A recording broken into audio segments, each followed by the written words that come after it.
Hey everyone, welcome back to the Nurse Talk podcast. This is episode 46, and on this episode we have Nurse Fritz. To those nurses na papunta sa US, alam ko na naghahanap din kayo ng guide, and Nurse Fritz, gumawa siya ng sobrang accurate na guide, no? Na naging basehan din ng maraming nurses here in the Philippines. So, ayoko na patagalin. Hey Fritz, welcome to the show! Hi, Nurse Daniel.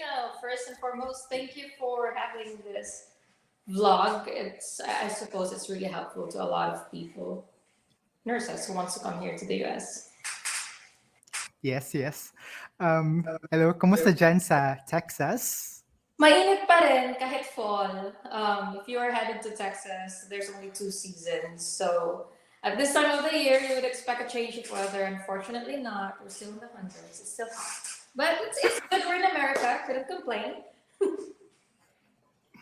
Okay, and hey Fritz, before we begin, can you share us your very helpful blog? No, can you share us? Sure. So I run a blog with a B because I'm more into writing than video. But it's missladyfritz.wordpress.com. I initially made that blog to share my insights on how I process the NCLEX.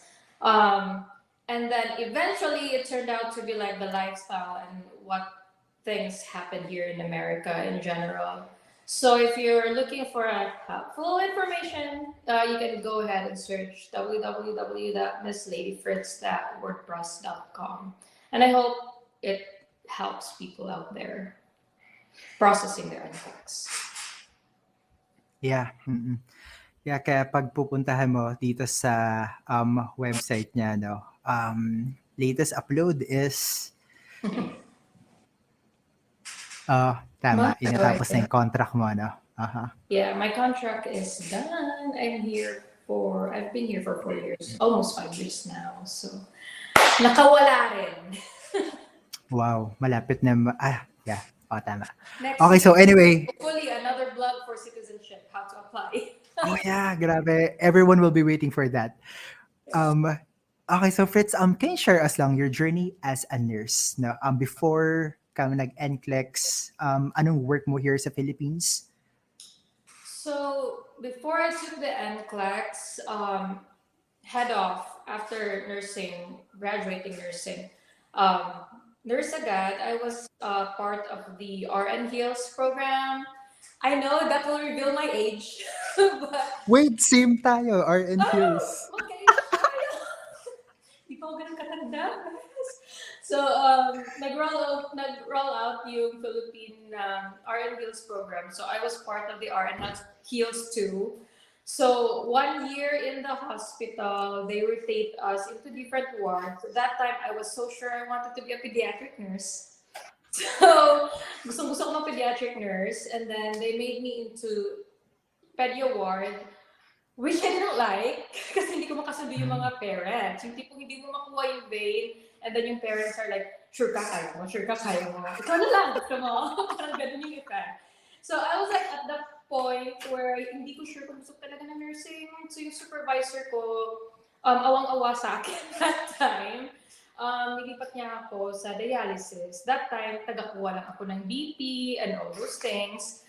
Observe lang yung ganun. And then all of a sudden, I realized, hey, this is what I wanted to do. I like dialysis. And ever since that, I never went out. I've always been a dialysis nurse since 2013. So I worked for 3 years in the dialysis unit in the Philippines. After that, I have a family here in the US, tita ko, and they've always been telling me like, kindergarten pa lang ako, alam ko na magiging nurse ako sa Amerika. Diba? Wow! Ganon. Parang paglaki mo, magiging nurse ka, dito ka mag-aaral, tapos mag-US ka. As in like, yun lang yung pathway na alam ng pamilya ko. So, pag-graduate ko pa lang, alam ko nang kailangan kong kumuha ng experience sa Philippines. And then when I hit the 2-year mark, nag-start na ako mag-review and all those things. But that was like year 2014, 2015, and it was so hard to process things on your own. Like, walang resources. Tapos, that time, yung mga katita-titahan natin, nag-process dati, through HB1 visa pa. So, no one can really give me like how to do this. And then, napapressure na ako kasi yung mga kasamahan ko sa work at sa college, nag-language lessons na kasi mag-Germany na, may mga nag-UK na. So, oh my God. Nakaka-stress. Ayaw kong maging RN bills forever. Ang baba na sa ako, delayed pa. My God, 1,000 pesos. $200. Di ko alam Exactly. drive. Like, for real. Tapos contractual pa, tapos pasang-awa pa makakuha ng item sa ospital. Sabi ko, my God talaga. I just started my processing. I went back to my university, gathered all my papers. Apparently, ako din yung naunang nag-process sa university namin. So, walang alam yung university kung paano. It took me a long time to really gather things. So, I decided to go to Middle East, which my family was so against. Because, well, what we hear about Middle East, like, maaalipin ka doon, ang hirap doon, and all. But at the same time, I also hear people na parang, hindi maganda pag ma-hire ka ng SEHA. SEHA is the government of Abu Dhabi area. Pag ma-hire ka ng SEHA, government, provided lahat, pati condo, binibigay, ganun.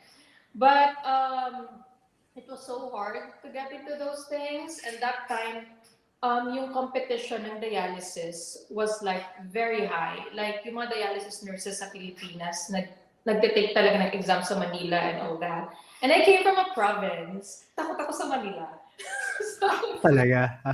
So I didn't take the exam for the CNN. So I wasn't able to get into the government program of Middle East or Abu Dhabi, but I was able to find a nursing home. So, nursing home in Abu Dhabi dati, pinapadala kayo sa bahay and one-on-one with patients kayo, ganun. May driver kayo, hinahatid kayo, and all. Maganda din yung sahod. Yes, gumigising ka ng maaga na may driver ka na. Kasi ang laki ng whole Emirates, minsan pinapadala ka sa Dubai or sa Sharjah, gano'n.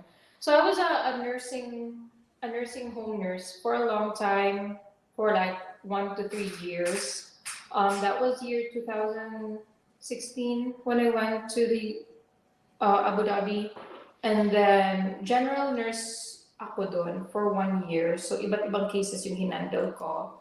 Mm-hmm. I have pediatrics, geriatrics, lahat na lang. Tapos, ang bibigat pa ng pasyente kasi syempre tatangkad nilang higit ko.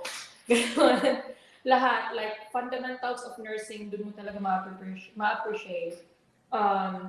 And then while I was there too, they were like starting home dialysis programs, which nag-level up naman. So I volunteered for home dialysis programs. And then after a year of being there, eventually naging home dialysis nurse ako under the same nursing home company. So parang kami yung nag-start ng home dialysis nila. So for the remaining 2 years ko doon sa Abu Dhabi, nakabalik na ako sa dialysis world ko. Although different modality kasi I was doing peritoneal dialysis. And then, sa sobrang daming time doon, kasi hindi naman ganun ka-busy yung PD compared sa HD. Kasi hemodialysis dapat nasa clinic ka, blood yung ginagamit mo pang cleanse ng blood. Peritoneal dialysis, may catheter lang yung pasyente sa tiyan and then you're just like dialyzing. And this is funny kasi kung pupunta kami sa bahay, or ako sa bahay ng pasyente, ina-attach ko lang yung pasyente. Then buong gabi, tinitingnan ko lang siya matulog, to be honest. Like, ganun ka-high level yung care nila. Yung tipong one-on-one is one-on-one talaga. So, dun ko na-appreciate. So, dun din parang naisip ko, it's about time to go back to where I wanna be talaga. Like, I really wanna go to the US. So, let's start reviewing. Dun ako na-start na review sa Abu Dhabi, side by side with doing work and then just going through the entire NCLEX Sounders book. Like, inubos ko siya, cover to cover. Ganun ako mag-study. Cover to cover, napuno siya ng sticky notes and up to this date, I don't know kung saan napunta yung book ko. I know ang dami nag-message sa akin ng friends na gustong manghiram. So I was just like, pasa. And now I don't know where my book is, to be honest. Hindi ko na alam kung nasa na siya. But I did that, and then key points on studying that I did is that not a day goes by that I don't answer at least 150 NCLEX questions. Wow, so I'll wake many. up in the morning, I take 50. While I am in the car, waiting to be dropped off to my patient, I am answering 50. And pag uwi ko, nag-a-answer pa rin ako ng 50. So, alam ko namang tanggap kong hindi ako matalino, pero alam kong studious ako. So, ganun. I studied a lot during those times. And true enough, when the time came na magka-take na ako, I never told anyone. There's no testing center in Abu Dhabi or Dubai.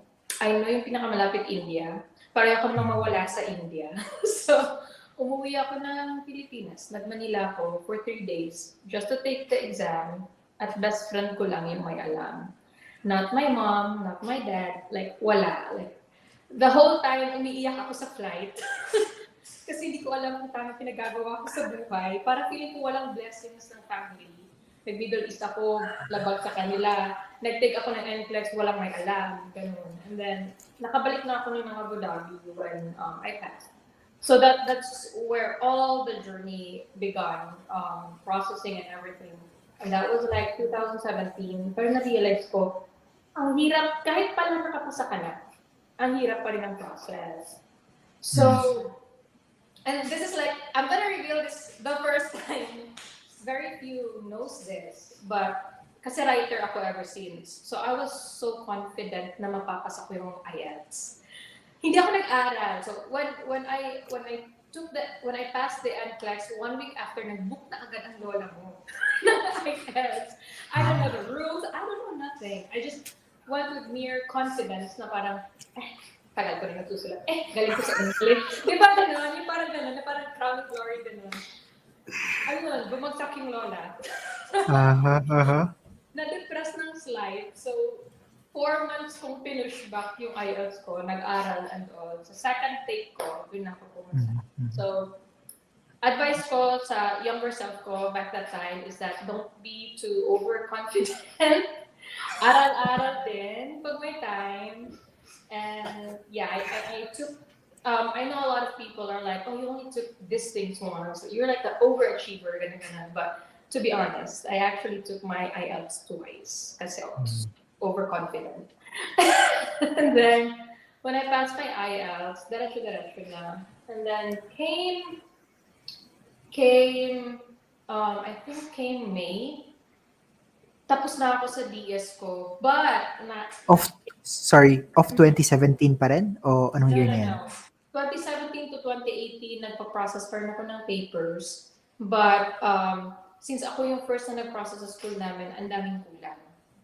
So, na-RFS ako. Yung request for... evidence? RFE. RFE, yeah. RFE. So, na-request for evidence ako. Kailangan kong bumalik sa school. Not me personally, but I had people go for me and then just get like the appropriate data and then submitted it back. Ang daming back and forth na parang gusto mo nang mag-give up. Kasi hindi mo alam, like, imagine, ever since na-graduate ako ng college, gusto ko lang mag-US. Tapos, 4 years or 3 years down the road, andito na ako sa Abu Dhabi, pero wala pa rin, ang hirap pa rin ang process. Yung parang, ang hirap din mag-communicate sa school pag wala ka mismo sa Pilipinas. Yeah.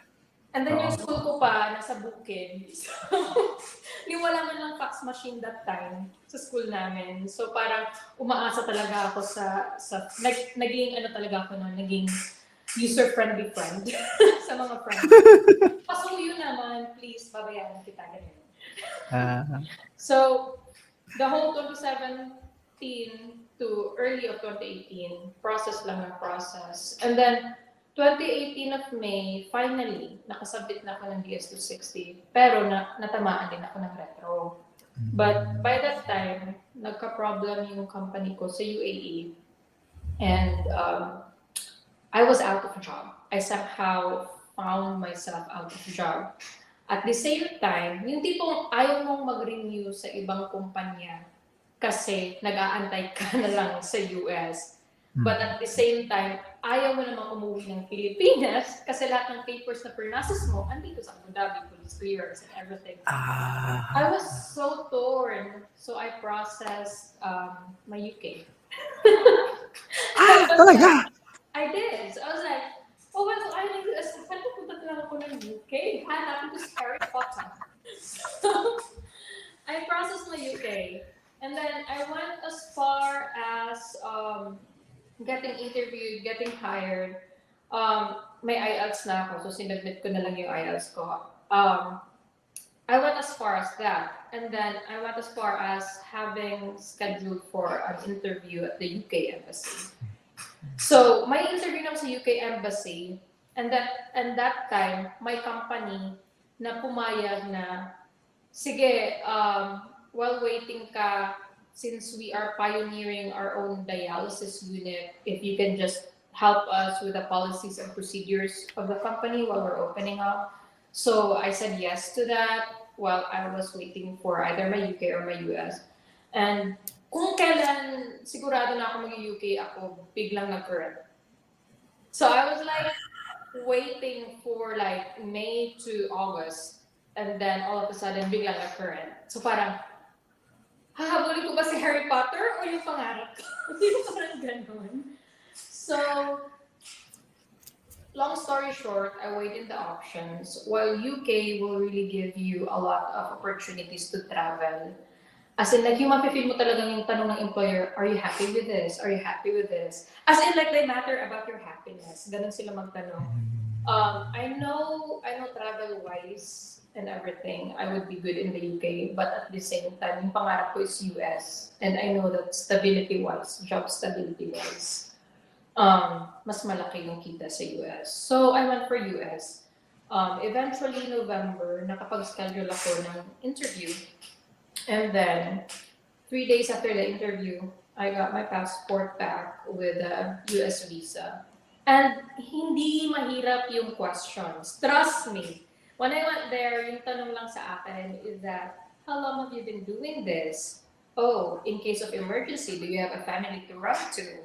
Sabi ko, tita ko, ganon. Tapos, sabi naman, okay. Then, binigyan lang sa akin papers. Like, matagal na ang 3 minutes. Ang bilis, kinuha lang lahat. Pag-back up ka ng everything, like papers and everything, pag proper processing. So, kinuha ko siya after 3 days, umuwi ng Pinas, and then a month after, because I went home to the Philippines in December, makapag-Pasko at makapag-New Year and with family. Come January 25, I went to the US. And my first stop is in Arlington, Texas. So, yun. When I came there, I was blessed kasi nga ando na yung tita. So, sinundo ako. And then, in fairness naman sa company, napakiusapan ko na, can you assign me to a clinic? Kasi clinic yung dialysis center na napuntahan ko. So, they're like, can you assign me to a clinic na malapit sa bahay ng tita ko? Kasi syempre, I need to the US, I need guidance and all. Hindi man lang ako marunong mag-drive. So, pumayag naman. Thankfully, pumayag naman. So, my aunt's house and my first clinic's location is just 15 minutes drive. So, I really lucked out in the situation. Kasi yung binigay lang sa akin ng employer ko, hindi employer or agency, was $2,500 as the relocation bonus. And yung baon ko lang talaga is $500. No joke, like $500. Wow! Pera ko. Grabe, nag-survive ka. Wow. Hindi ko alam kung paano magpagkakashi yung $500 ko. Kasi hindi ako sa sahod up until makuha ko yung green card ko. Kasi yung process nung dati, hindi ako makapag-start hanggang wala yung green card ko. So dumating ako ng January 25. Yung green card hindi lumabas hanggang February 11. So January 25 to Feb 11, pinagkasya ko yung 500. And then I didn't start working until February 19. And then, hindi ako sa sahod hanggang the next 2 weeks. So, Wala. Tapos, nung pagdating ko, parang it took 2 weeks pa bago ko natanggap yung relocation bonus ko. Which is good. I mean, if you are coming here alone and you have 2,500 plus 500, so 3,000, masusurvive mo naman yung 1 month. But, doon ko na na-realize na sign lang ako ng sign ng contract, hindi ko man lang inisip, what if wala yung tita dito? Ano mangyayari sa akin? Saan ako pupulutin? Saan ako maghahanap ng stay given 2,500 binigay sa akin? So awang-awa ako sa mga next people who will come. Kasi pagdating nila, susunduin sila, and then maybe tutulugan silang maghanap ng hotel. But usually yung hotel is like 3 days lang dun sa agency na yun. 3 days lang yung binigay sa akin na hotel. Tapos ikaw na bahala after that. But think of it, if ikaw bago ka, tapos 3 days ka sa hotel, sa loob ng 3 days na yun, you think magkaka-idea ka kung saan ka hahanap ng apartment and all. Like, mangangapa ka talaga. So, I did voice that out to the company naman. And then, every time may Filipino hires, nilalagay nila ako sa welcome committee. Sunduin mo yung Pinoy. Ganun sila always. I really emailed the hiring manager of the company and was like, hey, ganito yung ganap. What if wala akong kakilala? Anong mangyayari? And all those things. Kasi I'm one of the early hires nila. And na-resolve naman, ever since that, meron na silang always welcome committee and all those things sa kada state. But, yeah, that's how it was. Ang dami kong sinabi. That's where I was, Philippines, Abu Dhabi. 3 years in Philippines, 3 years in Abu Dhabi, and now running almost 5 years in America. Wow, grabe, dami. Wait, I have to go back lang, no? So, since nag-sign ka sa agency sa UK, ano sinabi nila nung na-approve ka na sa US mo bigla? They did ask me if I still want to pursue it. Kasi parang na-busy ako, and then for 3 months I wasn't responding anymore. And they were like, hey, what are your plans already? And I said, hey, I'm sorry, I had an opportunity in the US. I might revisit this application in the near future if I don't find what I wanted in the US. But for now, I'm not gonna go anymore. Ano naman sila? Tawag nito, masyado naman sila understanding. Yung parang, okay, are you happy? Yes, I'm happy. Parang ganun. So, hindi naman sila namilit and all. Hindi naman sila nagalit and all. So that, I think from that perspective, it was good. Yes. Tapos hindi pa naman ako nakapunta and hindi pa naman ako nakapag-OSCE. So, kasi OSCE tinitake lang pag, I think andun ka na. So just initial processing pa lang. So they weren't like really stronghold on me or whatnot. I see. Okay, that's good, no? Na hindi ka rin masyado pala na problema, no?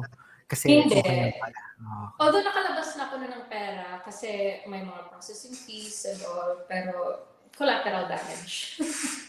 Okay. And then, so paano ka naghanap ng employer mo? Pagpasa mo ng NCLEX, no? Siyempre maghanap ka. So, paano ka naghanap? Friend? Facebook? Really? Yes. Okay. At hindi pa ako nakakita. It was my roommate. Nagka-Facebook siya and then sabi niya, Fritz, eto, tingnan mo, may hiring dun sa building na malapit sa ganito-ganito. You know this building? I was like, I know. Sabi, for dialysis nurses daw, for America, try mo. Sabi ko, sige nga, ma-email nga. Asan yung wala sa isip ko? I didn't even research about the company.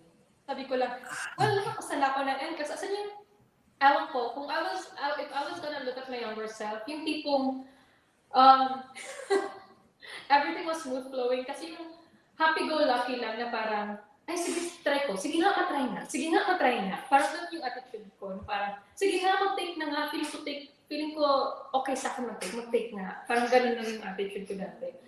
So, a day before the interview, when I went there, doon ko lang naisipang i-research yung company.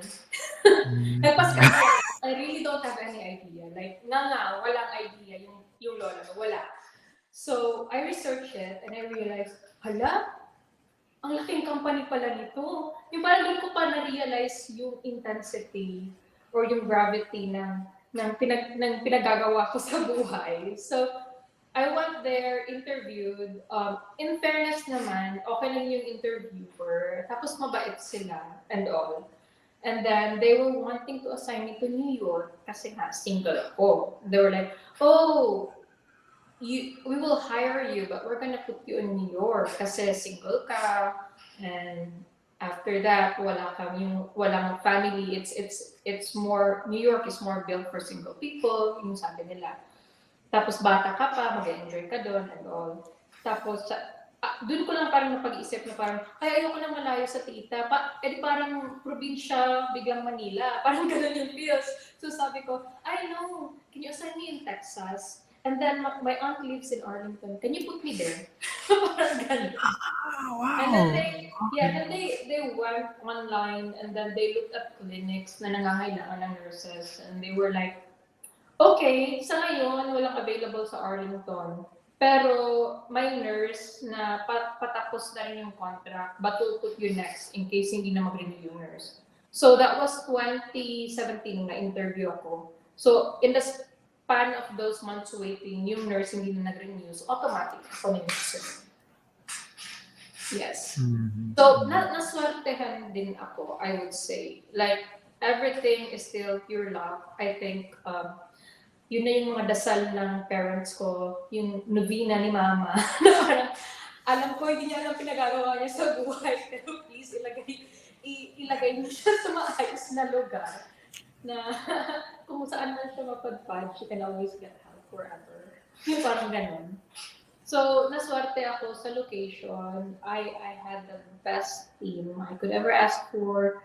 Yung boss ko is Filipina. She's a really nice boss. Like, she's the type who would really step down in the unit to sit down with you and tell you, Fritz, this is what you're doing wrong. Fritz, this is what you're doing bad. And then, she's really considerate. And then, yung tipong na-overwhelm na ako sa pasyente, kinakausap niya talaga ako na parang ganito talaga yung reality ng Amerika and all. Tapos yung tipong, huwag kang mag-expect na maganda yung Amerika, na kung ano yung nakikita mo sa Pilipinas, hindi talaga yun yung Amerika. Like, kung being resourceful lang yung nagagamit mo pa rin yun dito. If you're thinking na super high-tech na dito, hindi lahat ng ospital high-tech and all. May mga times pa rin na gumagawa ko ng cherry balls. Gumagawa ko ng balls. As in, like, ang dami mo pa rin ina-apply na mga things na natutunan mo sa Pinas. So, expectation-wise, salary, nami-meet naman.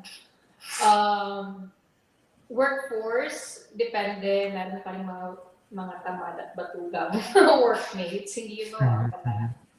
But, masasabi ko, swerte-swerte talaga kung saan ka mapapadpad. Kasi, I was a lucky case, but I've also heard coworkers na parang ayoko na or uwi na lang ako. Like, for the first 6 months, ganun din yung na-feel ko. Pero, if you find your place in a working environment na supportive yung team mo, then consider yourself lucky na rin. Isang hirap talaga makasurvive dito.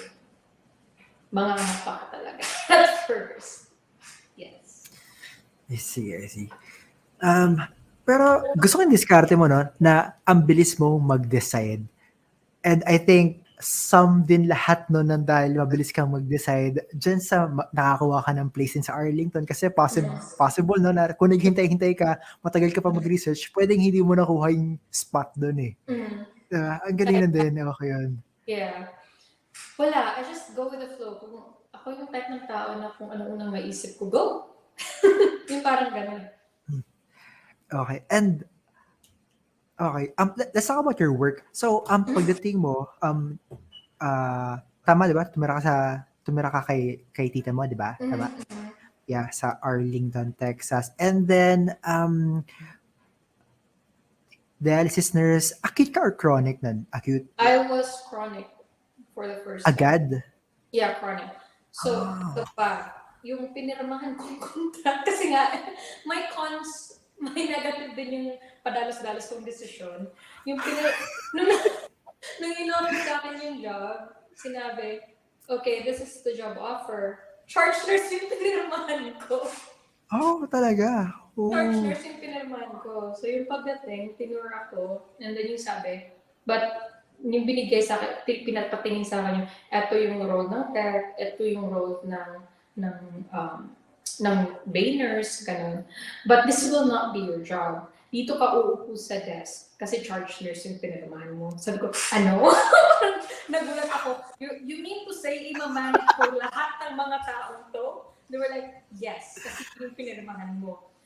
Doon ako bumalik sa kontrata ko. Sorry. Oh my God. Parang nagulat ako and all. And doon na lahat ng pressure bumagsak na, wow! Ba't di ko inisip yun? Yung parang sa isip ko, makapunta lang ng Amerika, okay ko. Yung parang gano'n. So, I was honest with my boss. Sabi ko, I didn't know na gano'n pala kabigat yung job ng charge nurse. Kasi parang I shadowed with the charge nurse pagdating ko ng first day na, eto yung current charge nurse namin at ito yung mga pinagagawa niya. Tapos nung nakita ko na siya talaga nag-handle lahat sa chronic setting kasi walang doktor. There's like a room full of dialysis patients with dialysis technicians and maybe one nurse or two nurses to help you out. But if you're the charge nurse, lahat sila kakausap sa'yo and we're like, hey, we're having trouble with this and that. And it's up to you to make clinical judgment based on the policies and protocol. Like, okay, do this because it's under the protocol and that. Or if not, tatawagin mo yung doctor like, hey, this is what happened. What do you want me to do? Parang ganun. Ako pa naman yung tipong hindi makapagsalita pag kinakabahan. As in, totoo talaga yung bago ko iti-text yung doktor, nakaganap ako, tama ba to? Tama ba to? Yung tipong ganun. Tapos the night before, iniisip ko na kung sino yung mga doktor na makakatrabaho ko, kung sino yung mga staff na makakatrabaho ko. Tapos, syempre, may ibang tech who's been there for like 20 years. And then, mas maalam pa sa'yo. Tapos, all of a sudden, papasok ka. Tapos, magiging boss ka. My God, talaga, feeling ko wala akong kakampi. Super. I felt so bad for myself. But my boss said, usually, kung charge nurse yung pinirmahan mo, isasabak ka na namin. But maybe 2 weeks to 4 weeks training or shadowing the charge nurse. Kasi may experience ka na naman and all. Tapos, ako talaga yung nag-ask na, I know this is what I signed for, but I couldn't do the job if you don't prepare me to do the job. So, as stupid as this will sound, and this might be a dumb question, but can you start training me from the basic? Like, treat me like I know nothing about dialysis. Ganun. And so, pinadala ako sa parang meron silang company university, na pinapadala ka doon and all you do is train from basic concepts of dialysis. Paano magtusok, how do you string the machine. Alam ko na yung mga bagay na yun. But as a saying goes, you can't learn with a full cup. You need to empty your cup and keep on learning. So, back to basics lahat. And then, lahat ng policies, procedures, talagang nire-review and all. And then after 10 weeks of just basic work, like yung trabaho, kasi sa Pilipinas, nurse yung nag-mix ng acid and bicarb and all those things. Sa Pilipinas, tayo din yung nagsistring ng machine. Sa Pilipinas, tayo din yung technician. Nagtutroubleshoot ng machine and all. Dito kasi may mga technician na taga-set up ng machine, taga-start ng patient and all. As in yung job mo talaga as a nurse, assessment. Yung nababasa mo sa libro na yung nurse assessment, pupunta ka doon talagang mag-stethoscope and all. Titingnan mo kung manas yung pasyente and all. Pero machine-wise and tusok-wise, lahat yan sa tech. Gamot at assessment lang sa iyo at saka judgment and all. So, magaan yung trabaho mo, but at the same time, I also don't want to be that charge nurse na walang alam sa machine. So I really went to the basic after 9 to 10 weeks of just machine training and theory training. As in, yung mga classmate ko dati, nung time na yun, is mga text. As in, kasabayan ko text. hindi lahat nurses kasi bumalik talaga ako sa basic. And then I see.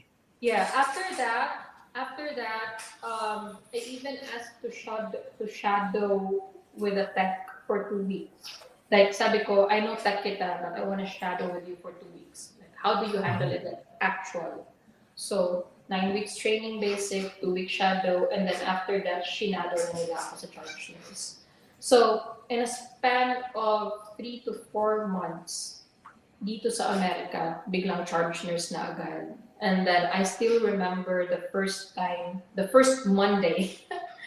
I still remember the first Monday I walked in, walang ibang nurse, ako lang. Kasama ko, puro technician lang.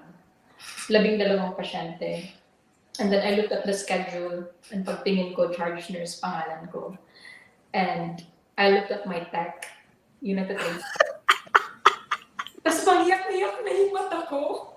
And then sabi niya, you got this, don't worry.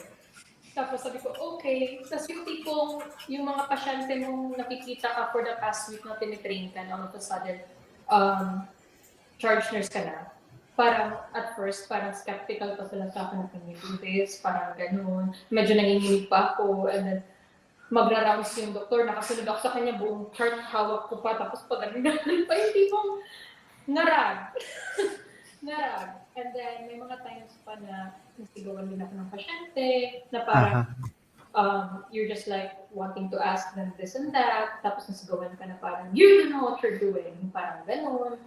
And then, blessed ako kasi nakita din ng mga texts ko kung gaano ko ginapang talaga yung way ko to learn. So, mismo sila yung parang, hey, don't do that to her. Be nice to her, something like that. Like, wow. Yeah, at iba't ibang lahi yun. May Mexican, may Indian. Basta ako lang yung Pinoy. So, yung time na yun sa floor. Maliban sa boss ko, but the boss is always in her office. So, may mga pasyente din, kasi Texas, di ba? Eh, yung slang nila dito, kung yung real Texan talaga, parang nilalamon nila yung English nila. Masyadong slang. What? Say again? Come again? No, I don't understand you. Can you say that again? Yung tipong maasar sila sa'yo kasi hindi mo maintindihan. Tapos may mga pasyente kapag, I hate to say this, pero medyo ghetto magsalita na parang nag-rap. Parang, what? Come again, what are you trying to say? Tapos maasar sila kasi hindi mo sila maintindihan. Kasi sa isip ko naman, kung ayusin mo kaya English mo, maiintindihan kita. Yung parang ganun. So, struggles. Like, for the first 6 months, sa isip ko, for the first 6 months, iniisip ko, bumalik na lang kaya ako ng Pilipinas. Or parang, ayoko na, balik na lang ako ng UAE. Or mag-UK na lang kaya ako. Kasi parang, yung first 6 months, binagsakan talaga ako ng lahat. Like, naging charge nurse, mga pasyenteng na hindi bago pa sa akin, and all. And then, fast forward 2 years, lumipat kami sa malaking clinic. So from 12 patients, naging 24 patients na. And then slowly, minsan nagiging assistant facility administrator na ako. Pag wala yung boss, ako na yung kumakover sa kanya. And then, nakita din naman ng boss ko at ng company yung mga hirap ko and all. So, from a very low rate sa pinirmahan ko, ang bilis din naman ang progression. Like, biglang angat agad. But, if I were to be honest, if you are to come here with experience, they will treat you as someone with experience. So, your pay rate is with someone with experience. Kasi may training, kasi at some point, naging nurse trainer na din ako. At may pumasok na nurse na fresh graduate here sa America, like born and raised here sa America. He was American, and then he was kind of like bragging to me how much he was getting paid for as a startup nurse. And when he told me his rate, it was -$7 of what I'm earning. And parang nagulat ako na parang ganyan, parang sa isip ko parang yan lang yung binibigay nila sa mga fresh graduate dito. So, hindi ka naman on the bad side if pumunta ka dito as trained. Kasi ang baba talaga ng bigayan kapag fresh graduate ka. Like yung tipong, what? Mapapaganon ka. Mhm. So far, increments wise, okay naman siya. And then, that's what I did for the first 2 to 3 years. Yun yung mga experience ko nung una kong dumating.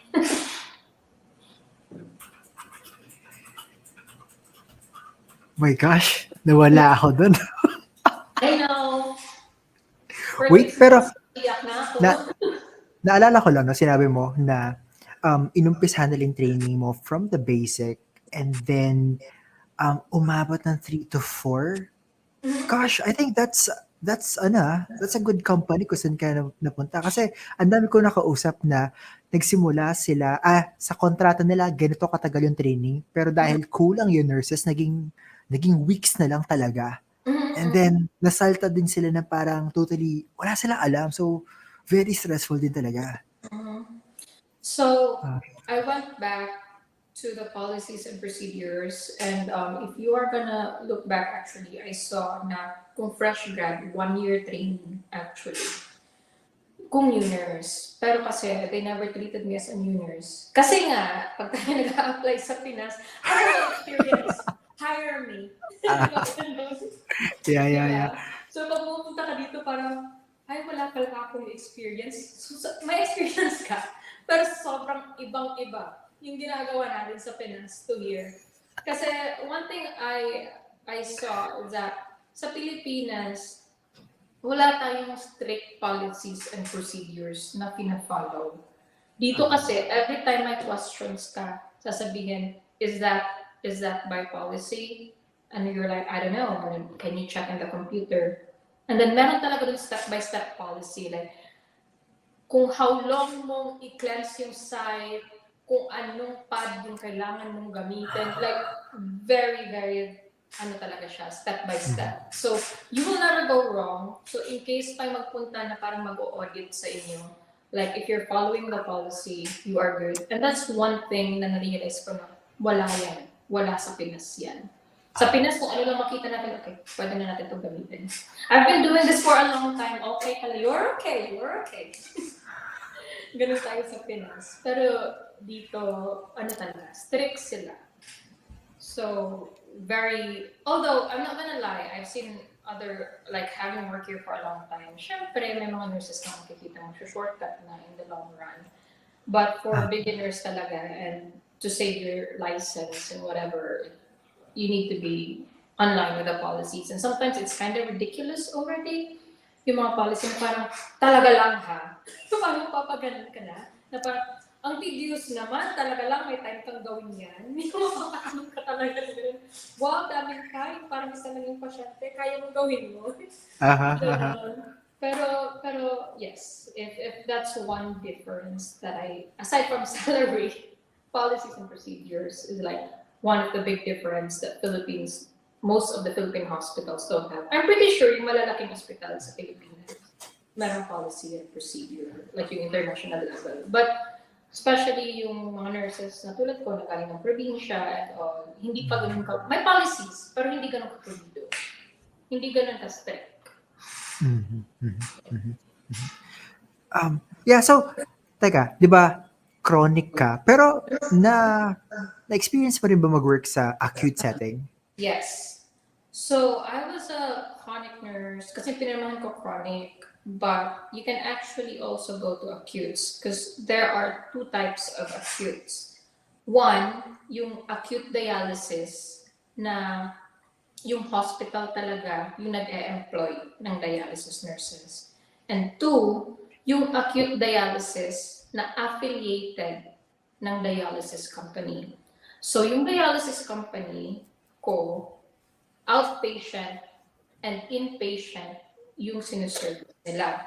So if you are an acute dialysis nurse and you are under that company and that company offers their services to that hospital, you will go to that hospital whenever they needed a patient to dialyze.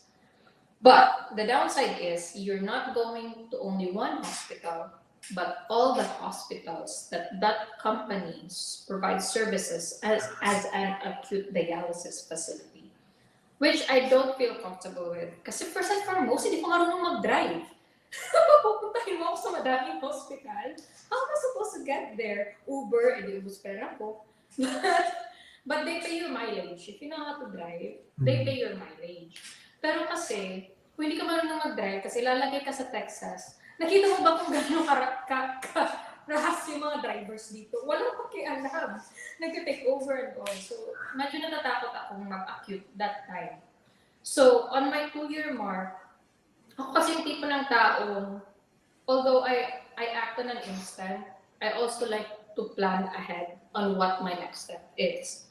Alam kong, on the mark of 3 years, matatapos yung kontrata ko. So, do I want to stay? I have the best team, pero feeling ko nangangalawang yung knowledge ko kasi yung interaction ko, same group of patients, same group of tech, and all. So, sabi ko, on the 2-year mark, I wanna see if magugustuhan ko ba yung hospital. Kasi ako din naman, gusto ko talaga bumalik ng hospital. But, I don't wanna be employed by the same company for the reason ayokong maging travel dialysis sa iba't ibang hospital. Yung parang local travel siya. So, I applied to a different hospital as PRN. Part-time, PRN lang. Once a week, yung mga ganun. And in that hospital, sila talaga yung nag-hire ng dialysis nurses nila. So, I don't have to go to a lot of places, just one. So, that's when I realized na overwork ako sa chronic dialysis. Kasi ang daming trabaho sa acutes. And I was like, wow, sa chronic, lahat ng decision making akin. Ang dami ko pang gagawin na plan of care. Kung meron akong 36 patients for this day, lahat ng 36 patients gagawan ko ng care plan every month. Tapos, on top of that, ako pa nagde-decide sa kanila, ako pa tatawag sa pharmacy nila, making sure na makuha nila yung gamot nila, yung tipong ganun. Tapos pagdating mo sa acutes, lahat ng ganap na sa ospital. So, i-input mo lang sa computer and then all of a sudden, mare-refer na sila dito. Kung may gamot, pharmacist will take care of it. Kung may diet restrictions, the dietitian will take care of it. As in, yung trabaho mo lang talaga doon, pag-book ng pasyente. Yung parang ganun. So, parang tapos kung yun lang yung pasyente mo for the day, yun lang din yung i-document mo. At yung i-document mo lang is dialysis-related things. Hindi mo kailangan i-manage yung entire pathophysiology nila. So, parang sabi ko, hala, why didn't I learn about this earlier? Kung alam ko lang. Kasi at first, parang nasa-stress ako na ayoko mag-diet. But I kinda understood bakit mas better yung acutes and that scheme. So, when I started PRN, alam ko na, like, the day I started PRN and the day I realized that, dun ko na napagtanto na parang ayoko na mag-chronic. So, after ng contract na to, switch na. Like, after ng 3 years, PRN sa chronic, and then full-time sa acutes. So, true enough, after ng contract ko, 6 months before my contract ended, sinabihan ko na yung boss ko, hey, patapos na yung contract ko. Ayoko naman na magulat ka na bigla na lang akong mag-key-in ng 2 weeks notice. So, 6 months, as far as this one goes, 6 months ahead, sasabihan na kita, hindi na ako magre-renew. But I'll still be PRN with you. So, that time, nakapag-hire siya ng ibang charge nurse. And then for the 6 months, training ko yung charge nurse na yun. Nung pag-alis ko, ready na siya. Kasi siya, ikaw ba naman, 6 months? 6 months kang nag-train. Ayun. So, naging PR ako sa kanila, nag-full-time ako sa ospital. But then, something happened, life changes. So, from Arlington, lumipat ako ng San Antonio because I got married. So, my husband is from San Antonio, and then as a nurse, flexible tayo mag-apply kahit saan. Makakahanap tayo ng job kahit saan. So, ako yung nag-adjust. Lumipat ako ng San Antonio, and since my experience na, meron ng sign-on bonus and all. Kung may experience ka na may sign-on bonus ka na silang binibigay sa'yo. plus relocation kasi I moved from a different city. So sign-on bonus plus relocation. But natali naman ako for another 2 years. Kasi tinanggap ko yung sign-on bonus. So parang yung conditions nila na bibigyan kami ng sign-on at relocation, but you have to stay with us for 2 years. So far, so good naman. I'm still in the contract with the hospital I'm in now. Matatapos ako next year. And I've been working for them for 1.5 year now as a hospital acute nurse, dialysis nurse, and it's good. Um, when I was working as an acute nurse here, dun ko na-realize na ayoko na talaga mag-chronic. So eventually, iniwan ko na talaga yung chronic. But sa dami ng gastusin, inflation and all, I found myself applying for a second job. So nag-PRN ako again, but on another hospital na may acute dialysis in-house. So, yun. Parang hindi din naman kasi bago dito na Pinoy nurse ka, tapos 2, 3 trabaho. I actually know someone na 4 yung trabaho niya. And I don't know how she does it. Grabe. Trabaho niya. Paano ka Tapos nakaka-recover na? PRN. Wait, so, para sa mga nanonood, can you give an idea lang? Para lang din, ng mga tao, like, magkano usually yung mga relocation ng mga hospital, yung mga sign-in bonus? Depends on the state, actually. Uh-huh. Depende kasi yan sa, depende sa kung saan kang state. Dito sa Texas, kasagsagan ng COVID, yung sign-on bonus for dialysis, they go as far as 20,000. Sign-on bonus. Pero staggered payment din yung mga ganun, no? Hindi sa ospital na napuntahan ko. Binigay nila one time bigla. Talaga. Pero tali talaga ako for 2 years sa kanila. But depende din sa ospital. May mga ospital na binibigay nila one time big time. And then, lately, nasa mga 10,000 maybe. But this is for dialysis, ha? But I did hear that other fields of nursing, like say ICU nurse, I heard they go as far as 30, 50,000 sign-on bonus. I'm not sure if I would believe that, but hey, if they get that, good for them. But it's true na may mga sign-on bonus na nangyayari. And it's up to you if you're gonna take it or not. Kasi ayaw mo din naman kasi, depende, kung hindi naman maganda din yung environment, 2 years ka rin or 3 years ka rin mag-PPS. So, it's contract per contract.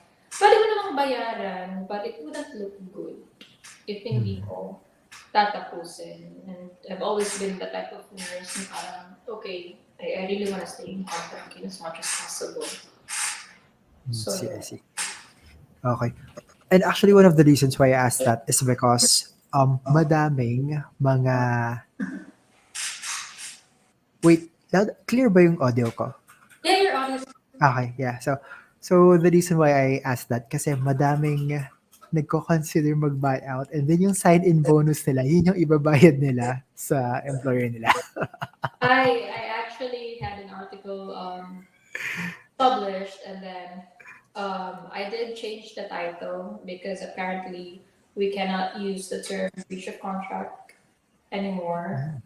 Yes, that's per legality, you cannot use it. But that article actually, it's still there actually, it's called Beyond Contracts.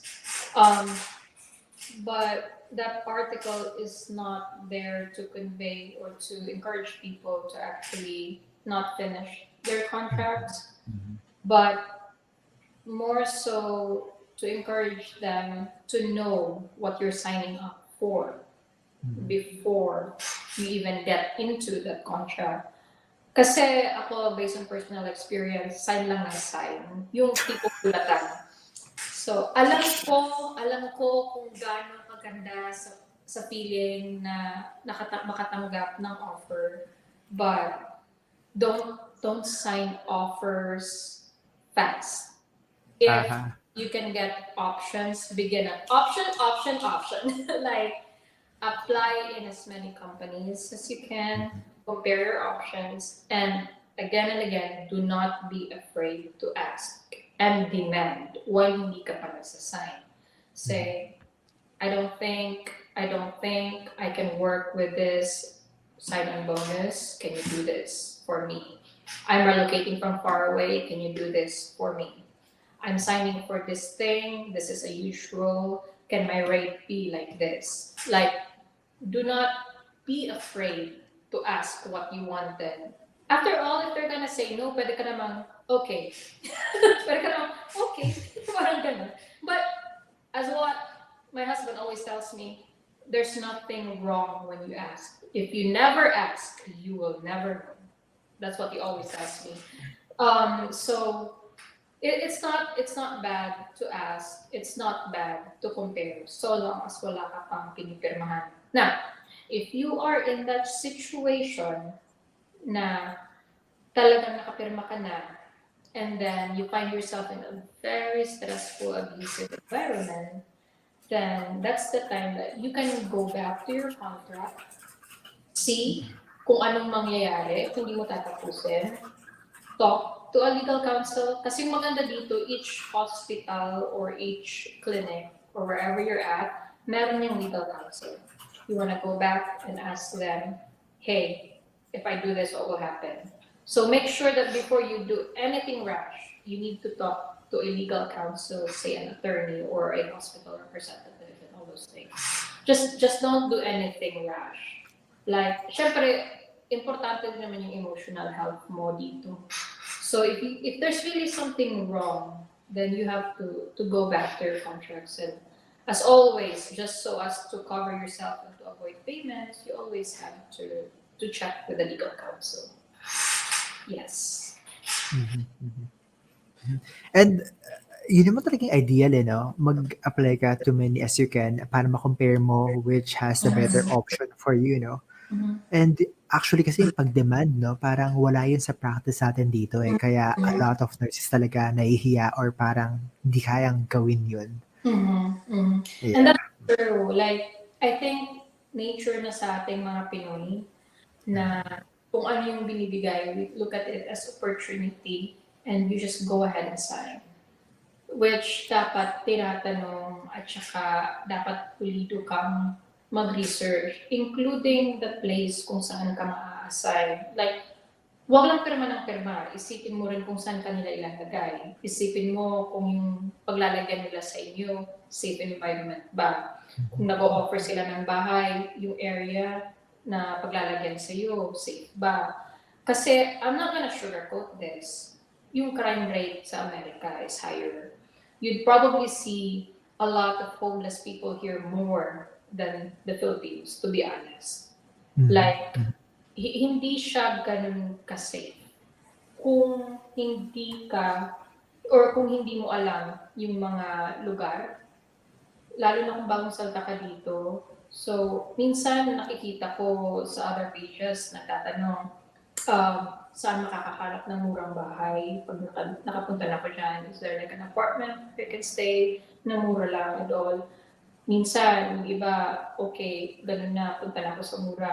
But, kasi na-experience ko nung nag-move out na ako sa tita ko and I was on an apartment by my own, isa talaga yun sa inisip ko, like, meron bang gate yung apartment? How does their security work? Ano yung crime rate ng area? May sarili ba akong parking? Yung kotse ko ba hindi sa labas naka-parking? Yung tipong mga ganung mga tanong. So, when you get here, makikita mo talaga na above from the hospital pay or from the job pay, safety and security really matters here. Just be safe when you're here. So, bago pumirma, research about the place, research about the job. Kung may matatanungan kang employee na andun na, mas better. Like, matchat mo na, hey, ano na, kamusta dyan? Matotolerate mo ba? Kasi most friends ko, ganun yung ginawa. Like, nag-research sila kung sino na yung nakapunta, may message nila, kamusta ba? And all. Feedbacks. Listen to feedbacks, is I would say. Okay lang yan na nawawala yung camera ko. Anyway, yeah, it's good nga no, na mention mo yun kasi I know some nurses na parang nagulat sila nung they started working and then nagpapasundo, wala pang car. So like papasundo sila sa mga Uber. And then mismo yung mga Uber driver na yung nagsasabi na itong place mo is not that safe. And then after a month, no, parang every night they hear police cars or ambulances. Tapos it's building anxiety na kung safe pa talaga yung lugar. So, ang hirap lang din, ano, pagod ka na sa trabaho, sa pagdating mo, hindi ka pa ganun ka-relax kasi nga natakot ka sa safety. Yeah. Yeah. And that's even true to which hospital you're assigned in. This wasn't my hospital, but one time, pumunta ako sa isang hospital just to take classes. And the nurses or the lecturers even warned me na be careful sa paglabas mo kasi may incident last night na na-attack yung night nurse. Palabas siya. And then, mismo hospital garage, na-attack pa siya. Nasa hospital garage na siya. So, even that, sinasabihan na if you're a night nurse, tapos sobrang late ka na labas, na wala ka ng kasabay na lumabas, please call security to walk you to your car. Talaga. Yes. Hindi ka na but yes, I see. nangyayari yan. Yes, nangyayari yan dito. Like, you really can tell wherever is safe here lately, especially with the trend of the economy. It's still good to come. Just know what you're signing up for. Hindi siya kaya ng Pilipinas na pwede kang maglakad sa kali-kali kung gusto mo. Pumunta ng tindahan kung gusto mo. Kaya car is a necessity kasi kailangan mo ng safety.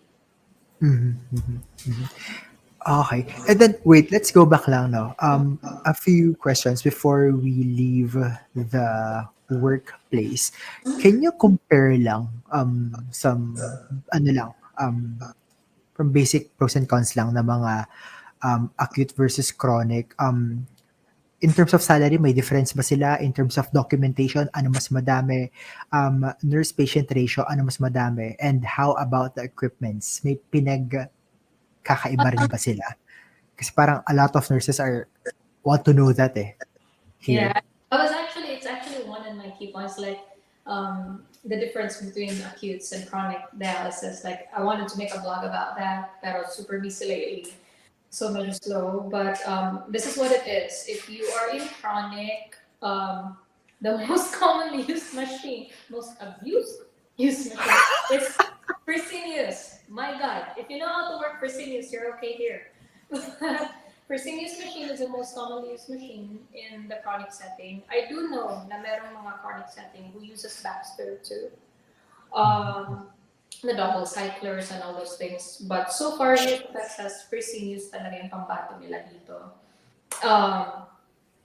As far as acutes too, maraming hospitals na gumagamit pa rin ng Fresenius machines, but I also know, or I've also worked with hospitals that use Gambro, and also latest now, they've really been trying to use the Tableau machine, but they won't let you operate on these machines not unless you're comfortable with it.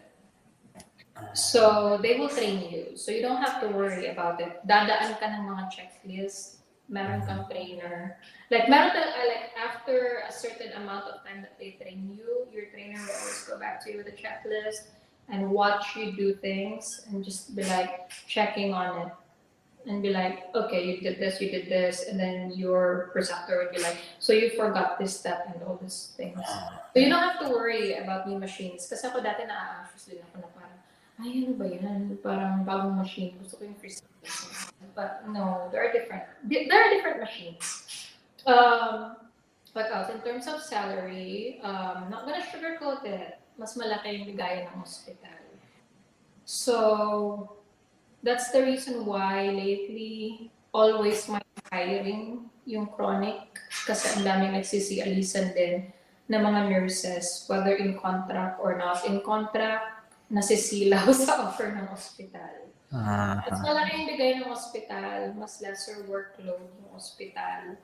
But the downside is that yung chronic, set schedules ka, like say if your Monday, Wednesday, Friday, Tuesday, Thursday, Saturday, or however your clinic arranges it, wala kang Sunday, wala kang on-call.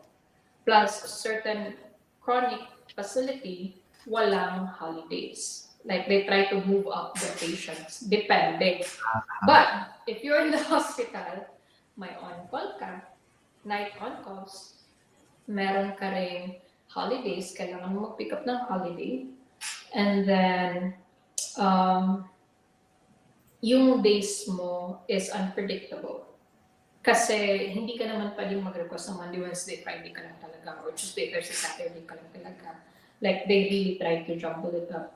Kasi I know some chronic facilities na if you're the Monday, Wednesday, Friday nurse for these patients, you're Monday, Wednesday, Friday talaga. Yun na talaga yung schedule mo forever. But I also do know na merong iba na they work between their nurses on how they schedule it. So, depende.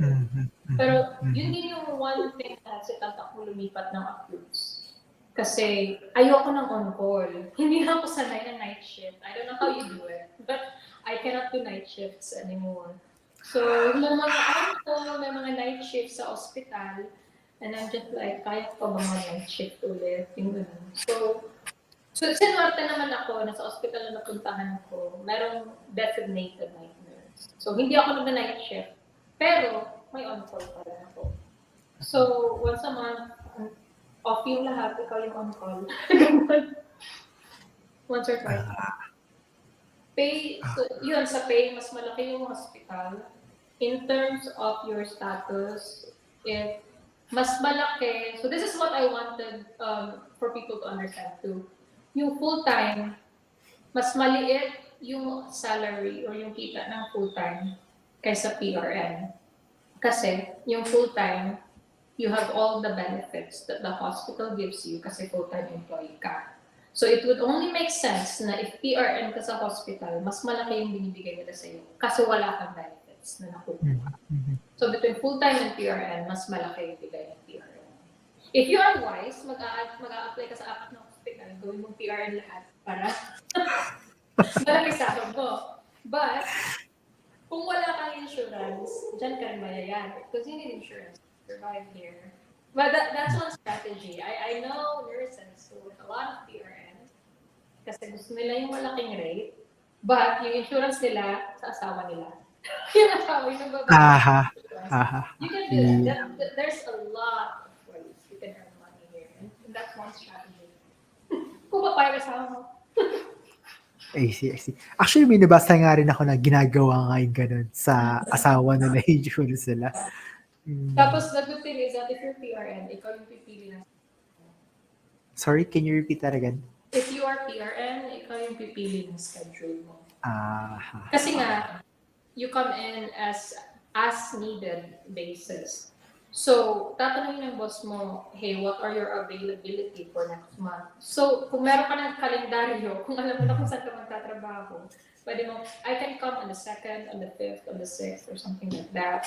And then, the only disadvantage and the downside of being a dialysis nurse in an acute setting, kung walang pasyente, talagang papauwiin ka.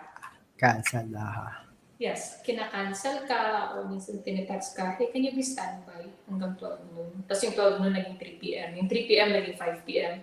E di buong araw mo na sa bahay ka lang nakatunganga, nag-aantay.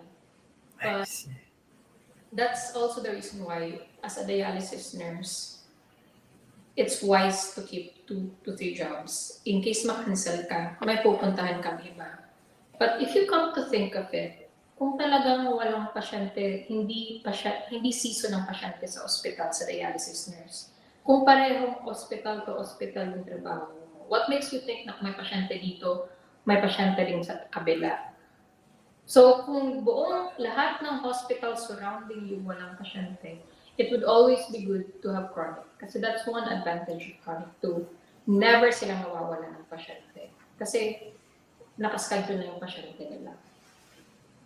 So that's it first. If you want hours, consistent hours and more money, go to chronic. If you want bigger pay, go to acutes. But don't expect na yung annual mo is how much you'll get. Kasi ang daming pushbacks and callbacks. But the thing is, kung maraming pasyente din naman talagang alauna, alas 2 ng madaling araw, nasa ospital ka pa. Kasi meron din talagang heavy seasons. Na parang ikaw na magreklamo na parang, sino gusto magtrabaho, bibigay ko shift ko. Ganon. Ganon yung mapipil mo. Pero lately, like especially around this time, 2 months, magto 2 months na super slow. Daming time. Daming cancel. Actually, na-cancel ako yesterday. Talaga, I see. Okay. Para nakapagpahinga ka naman. Para makapagpahinga ka naman. Oo, ganun. Pero at the same time, nakakapagpahinga ka, iisip mo, kailangan ko na naman mag-pick up ng extra. Kasi budgeted na. So parang iisip mo, kulang na naman sa budget. Parang ganun. Paano yung mga gana? I see. Yeah. Okay. My gosh, ang dami na nating napag-usapan. I know, ang daldal ko.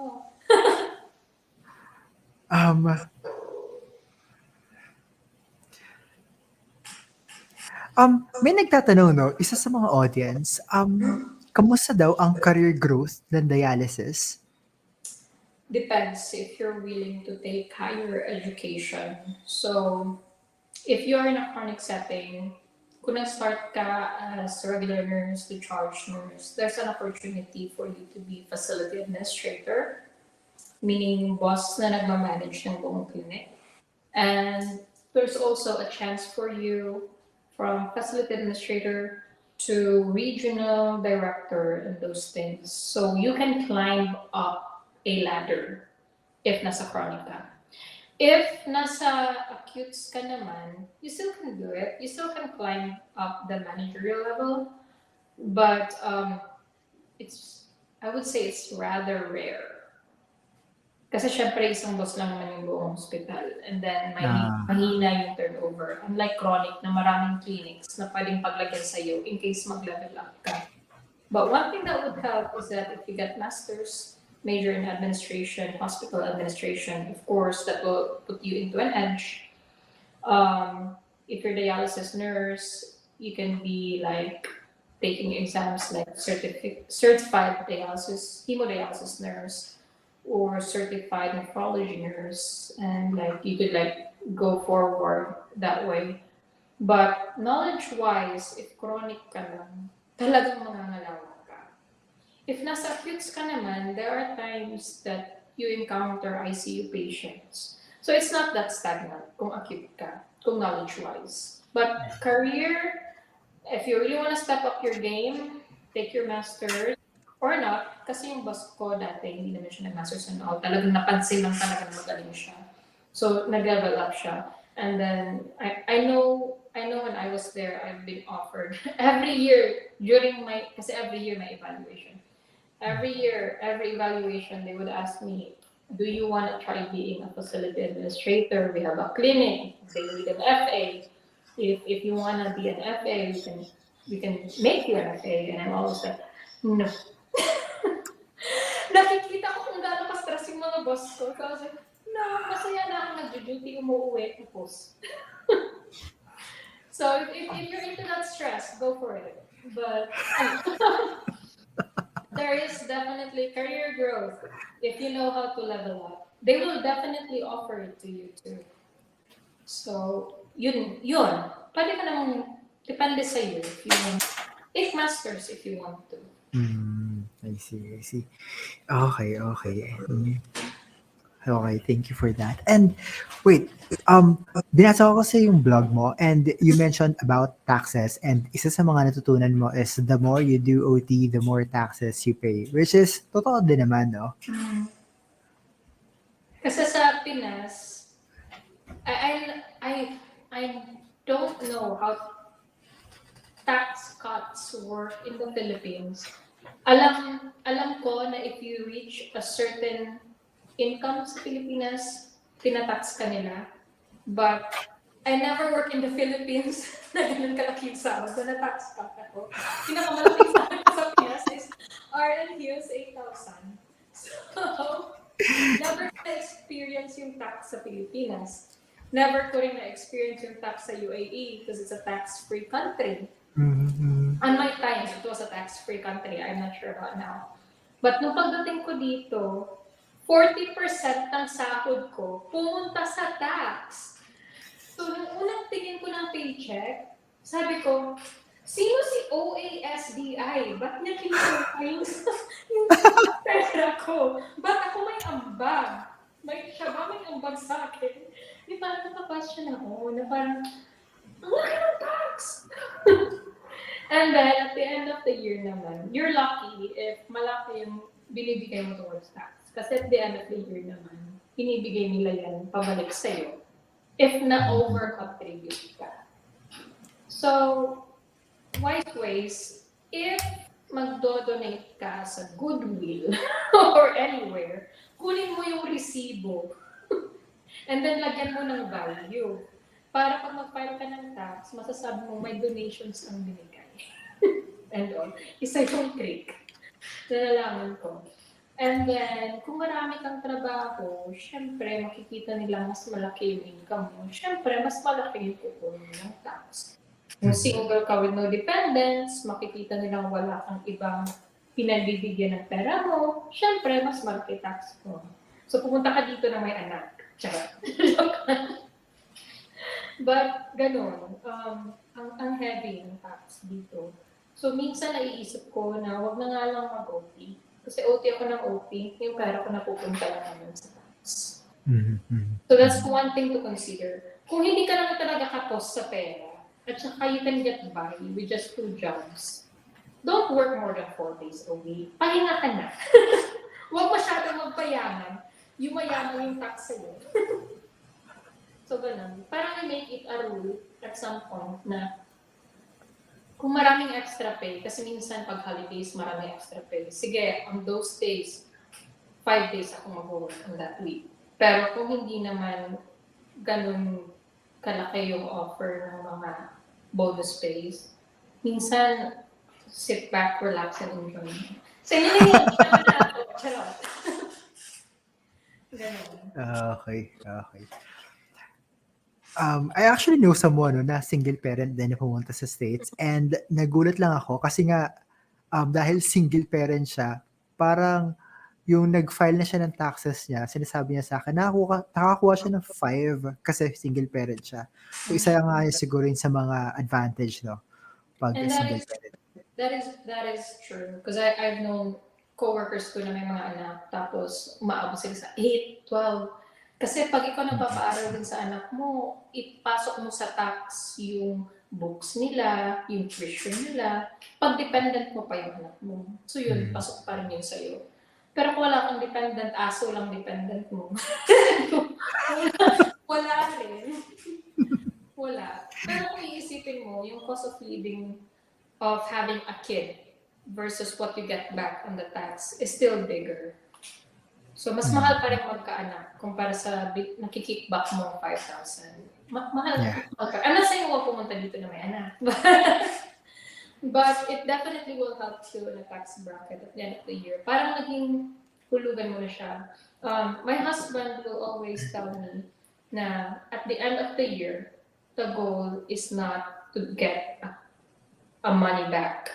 The goal is to break even. And that should be the goal. Like parang, you're not giving too much of tax money na you're living month to month na bawas yung sahod mo. But at least you're just giving enough to get to buy, and at the end of the year, wala ka rin babayaran. Like you totally break even. So that's always the goal. If you break even, you're good. If may nakukuha kang pera pabalik, then good for you. But the goal is really to break even. Kasi ginagawa mo rin parang bangko yung tax. Pag super laki yung deduction sa iyo, tapos turns out hindi naman pala ganun kalaki yung tax computations mo, pinabalik naman nila. I see. Okay, and wow, nasa 1 hour na pala tayo. Few more questions before we... Of course, I'm off today. I'm off today, and my husband still asleep too. So I still have the free will to use his office.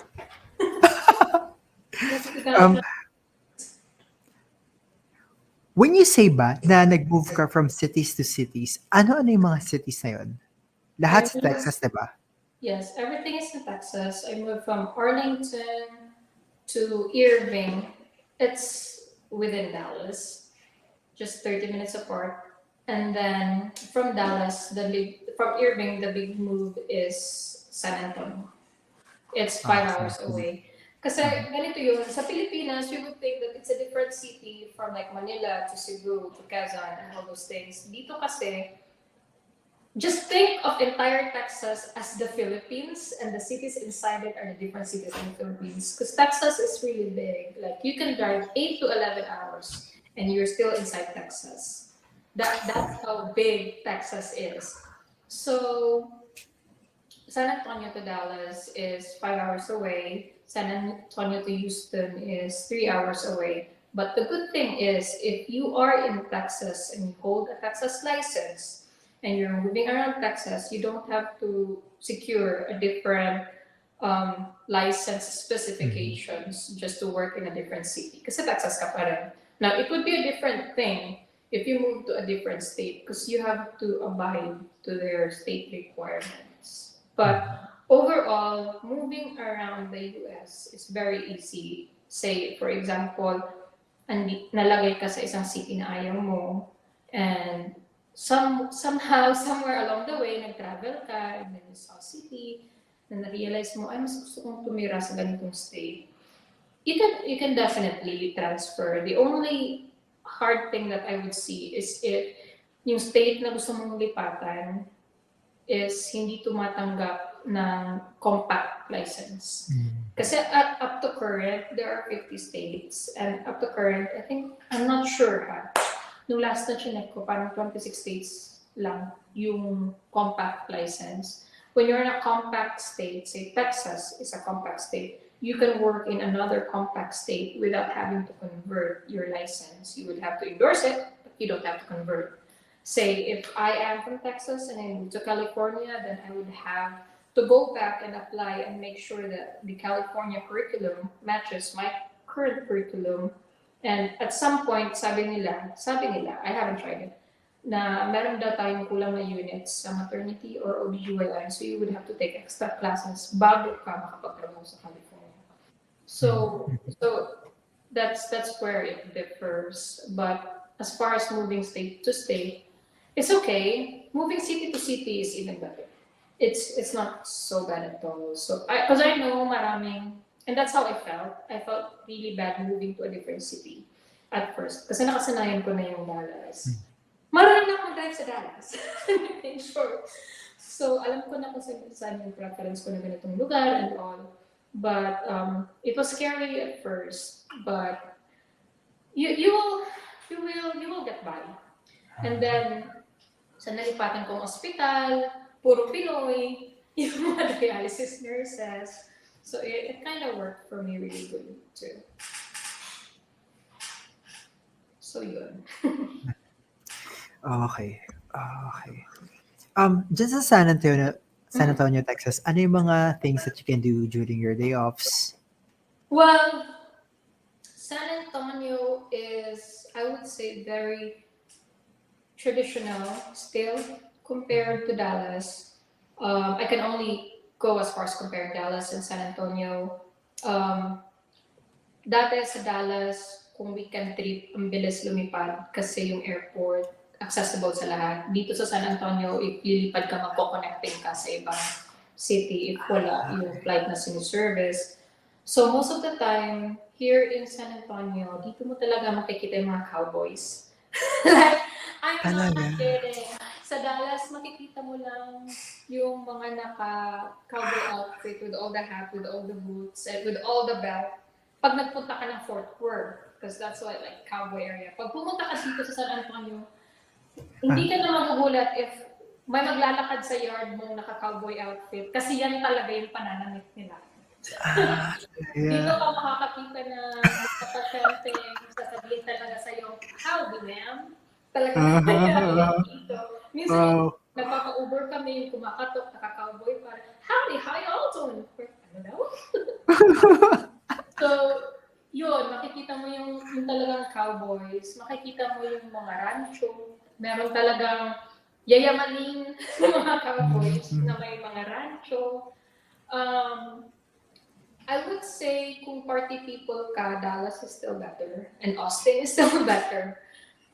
Dito, medyo conservative. Hindi naman ganun ka-conservative, pero as far as like places to go, not that plenty. Although, since medyo traditional nga sila, maraming Mexicans nandito. So if you are to head here in San Antonio, magiging edge mo talaga if you know how to speak Spanish. Like, people here speak Spanish. Like, at least half of the population speaks Spanish.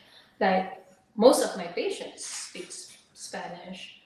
And then, on day offs, I've been to other states na mas maganda yung hiking. At kung mag-hike ka dito, mainit talaga.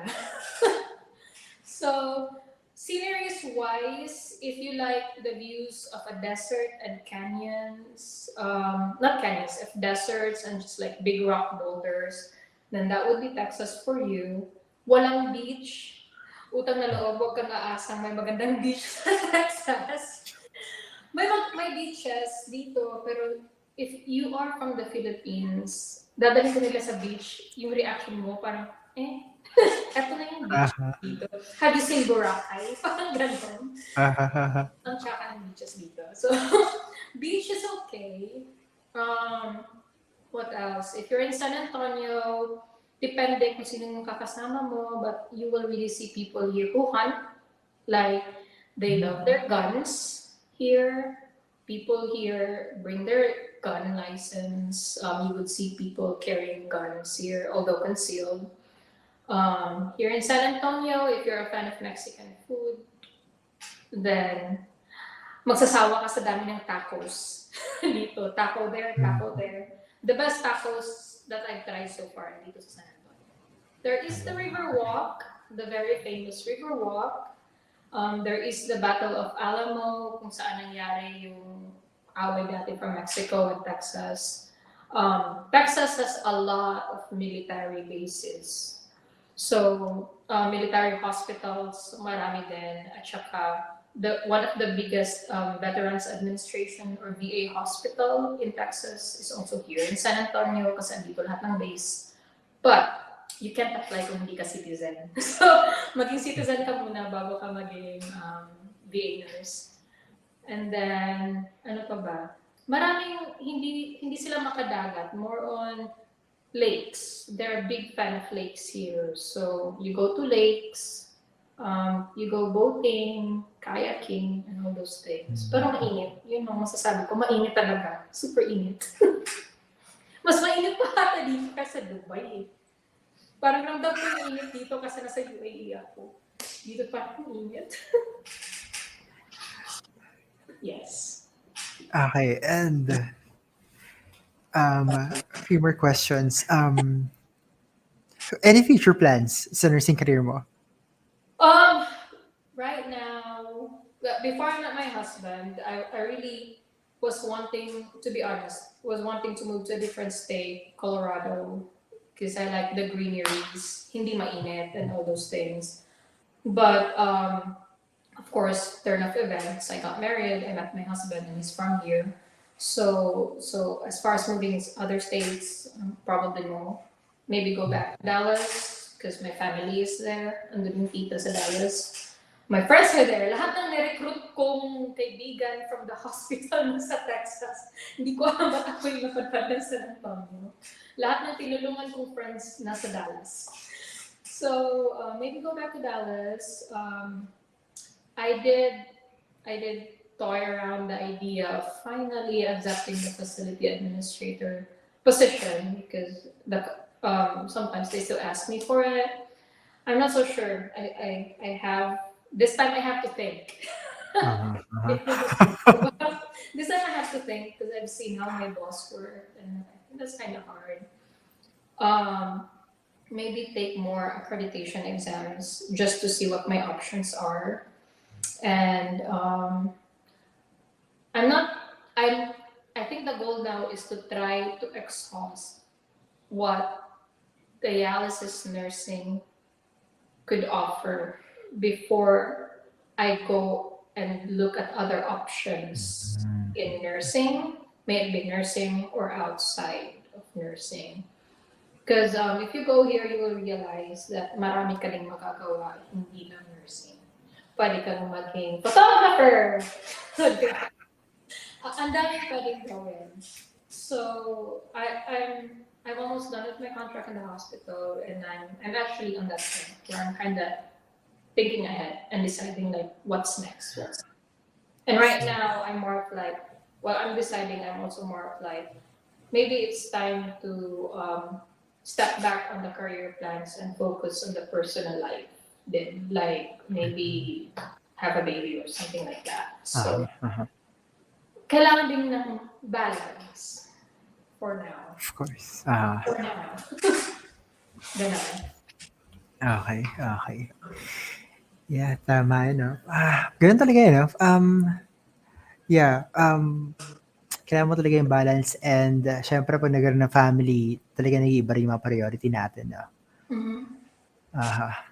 And Fritz, yes. Yeah, so naiba yung priority, true. Yeah. And wait, last question lang before we end the show. Can you share lang, no? Some tips and message lang for those nurses planning to migrate, no? Waiting for their Waiting to be current. process. Yeah, like me. Makakukuha ng NCLEX. Tips. I think it's really, if you are, okay, let's start from the basic. If you are a nursing student, know, and this is like one of the things that I figured out was essential, know what field you want to work in. Because if your goal is to go here abroad, gusto mong, you want a head start. So if you know which field you're going in, then if you go apply to hospitals and gain your experience, then you would know na dito na field mo gusto. Early on, from the time na graduate ka na nursing sa Pinas, makakapasok ka sa field na gusto mo. You will have a head start. That way, when you apply abroad, kung saan ka na magpunta, and you know that's the field you want to go, say you're in the operating room or dialysis, you can always apply and be like, I already have 3 years of experience in dialysis. Because you didn't take that long of a time just trying to figure out what field of nursing you really want to be. But you won't really know talaga din kung anong field yung gusto mo na until you're exposed to that field. So figure out what field you want to be in and get in that field as soon as possible before you even apply or think of applying. And then as far as NCLEX exam goes or preparing for NCLEX, sipag at tiyaga. A lot of times you will get really discouraged. There would be a lot of pushbacks, but if you keep in your mind that that's your goal, that if you really want to be here in America, then you have to persevere. Yes, you can take alternate routes, maybe go to the UK or something like that. But do not forget that if your goal is America, just keep on pushing. NCLEX is not an easy exam. Everyone dreads it. Swerte nga ngayon, 150 items na lang. Dati 265, my God. So you have to really discipline. If you're taking the NCLEX, I would say discipline. Take out all your social media if you're the type of person who's easily distracted. Make a study plan. If you make a study plan, make sure you take at least 75. I would say 75. Take at least 75 and above number of questions daily. Regardless if the questions are recycled, it still works. So just continue and continue taking it, make it a go. And then if you are still unsure when you're taking the NCLEX board exam, pin a date. Hindi ka magte-take kung wala kang deadline. So if you set your mind na parang, I'm reviewing now, but I know hindi pa ako ready. But by hook or by crook, 1 year from now, this is the date. Kailangan makapag-take na ako. So when you have that date in mind, everything else follows. You know kung kailan ka mag-a-apply ng exam, you know kung kailan ka mag-schedule, you know kung aling mga modules yung dapat tapos mo na before you get here, and stay committed to that. Like, it will not happen if you keep pushing it back. Just take it. If you have to counter the fact that you have to save money, then include that in your timeline. Say it will take you 1 year to gain this money for you to pay for your NCLEX. Then put that in 1 year in your plan. But then on that plan also include the time of your study. What really helped for me is that I think that was Kaplan. I forgot what resource that was, but I took an exam online and then it evaluated me kung saan yung weak points ko and strong points. Because I really don't know kung saan ako magsisimula. Ang kapal ng libro, where do I start? Right? Kasi instinct mo, sige, masastart ako kay Florence Nightingale. Di ba? But at the same time, kating-kate ka na ma-learn yung pharmacology and all those things. So I forgot the resource about it, but if you can find an exam online where it will evaluate you what your weak points and your strong points are, go take that exam just to give you an idea na ay, dito pala ako dapat mag-focus kasi ang weak ko sa pharmacology, ang weak ko sa fundamentals. Ganun. And that way, maa-arrange mo kung ano yung uunahin mo and you have a set schedule and you know what exams what mock tests you're gonna take. And then, when you eventually pass, utang na loob, kahit ka nakakagaling sa English, mag-prepare ka sa IELTS. Aralin mo yung IELTS because after all, it comes with rules. Make sure, pasok ka sa bilang ng words, huwag lang sulat ng sulat. So make sure you learn those things. Even with IELTS, I still have to do mock tests. So I get scenarios online, I write about it, and have my other friends proofread it for me. What do you think? Did I interpret it right? I always do that. I have study buddies, like friends who are also wanting to take IELTS. Kasi alam ko naman, mahirap, although not for me, but I know that a lot of people na-intimidate sa English. And it's not easy. It's not easy. Ako nga na may background na bumagsak pa on my first day. How much more dun sa hirap talaga magsalita ng English. And that's the language that you're gonna use here. So you have to be confident with that. Hindi siya comfortable, but you have to go along with it. Find a study buddy, do write-ups, and exchange with one another. Speak with each other in English. Piso, kada one Tagalog word piso, bigyan ng jar yan. That's what I did with my roommates. Like, we can only speak English from this point on because we're trying to take the IELTS. Bawat Tagalog word, dirhams. Maglagay ng dirhams. And we have like a jar. At the end, pag pumasa tayo, may pera tayong pag-celebrate. And that's what we did. We really did that. Like, we have a jar, like Tagalog money or Bisaya money and all those things. So we really just spoke English. And then if you pass that, go through the process, and that's about the time na meron ka ng mga offers. You have offers, as what I said earlier, compare. Don't just sign the first offer that you get. So you have to compare. Go online. This is the time you go back online. Go on Facebook. You ask people, what's your experience with this company? May magre-reply sila. Major advancement mo if matatanong mo yung mismong employee na andun na nakaranas na, how is it to be there? So always do your research, key points, make sure it's safe. Make sure you know what to sign up for. Make sure alam mo magkano babayaran mo in case hindi mo magustuhan and all. Just think about it, like your options before you sign anything. And when you sign, you continue with processing. While you are waiting to be current, you have to keep on reviewing like basic things, like say me, I'm in dialysis. Well, I'm just waiting to be current. I'd probably go back and look into like the foundations, the commonly used medications in the US. Look at their indications, what are the side effects, what are the contraindications. I would go back and review my needle gauges, what's the appropriate rates for that. Like, para hindi ka lang ma-shock dito na in case you have to go to the class, you'd be like, oh yeah, I remember that. Oh yes, I remember that. just refresh your memory. And then while you are while you're still waiting to be current, I would say this: enjoy your time with your family. Sobrang nakaka-depress dito. Magugulat ka na lang kapag puro work na lang. Kasi your co-workers in the Philippines wouldn't be the same as here. Lahat ng tao dito may sari-sariling buhay.